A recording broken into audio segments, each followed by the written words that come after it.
Thank you. آپ نے پورے 10 منٹس میں وائنڈ اپ کر لیا.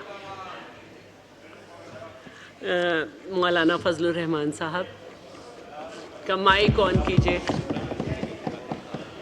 شکریہ میڈم اسپیکر صاحب. میں آپ کی وساطت سے ایوان کی توجہ ایک انتہائی اہم مسئلے کی طرف مبذول کرانا چاہتا ہوں. کوئی زیادہ لمبی چوڑی بات نہیں ہے، لیکن بہرحال ہم سب کے لیے باعث تشویش ہے، اور شاید اس کے بعد دوسرے ممبران بھی اس طرف متوجہ ہوں اور بات کر سکیں اس کے اوپر. آپ کو بھی علم ہے کہ 7-8 مہینوں سے چمن بارڈر کے اوپر ہزاروں لوگ دھرنا دیے ہوئے ہیں اور مسلسل دھرنا دیے ہوئے ہیں، اور یہ مقامی لوگوں کی مشکلات کی بنیاد پر، مقامی لوگوں کے مسائل کی بنیاد پر اور مقامی لوگوں کے حق روزگار کی بنیاد پر یہ لوگ احتجاج کرنے کے لیے جمع ہوئے.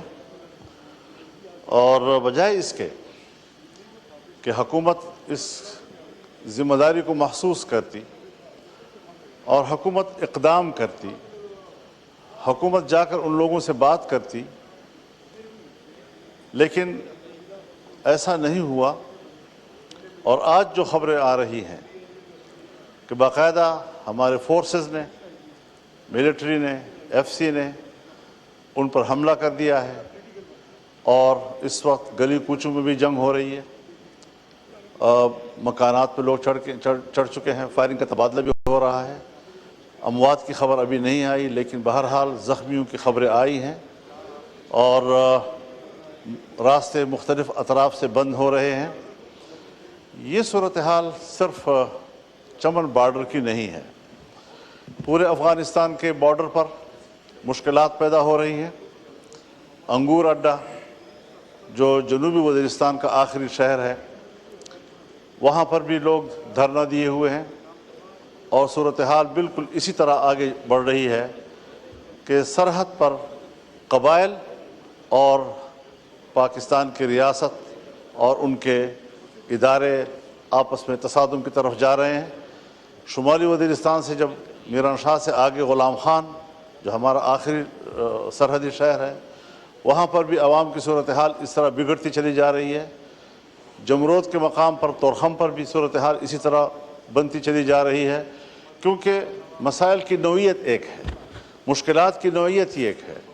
وہاں پر جو لوکل لوگ افغانستان کے ساتھ چھوٹے موٹے کاروبار کرتے تھے، اس کاروبار کو سخت کیا جا رہا ہے. اور یہ کاروبار ایسا نہیں ہے کہ کوئی آج شروع ہوا ہے، صدیوں سے ان لوگوں کے باہمی تعلقات ہیں، اور ان باہمی تعلقات کی بنیاد پر وہ آپس میں کاروبار بھی کرتے ہیں، دہاڑیوں کی بنیاد پر کرتے ہیں، کچھ کما لیتے ہیں بچوں کے لیے.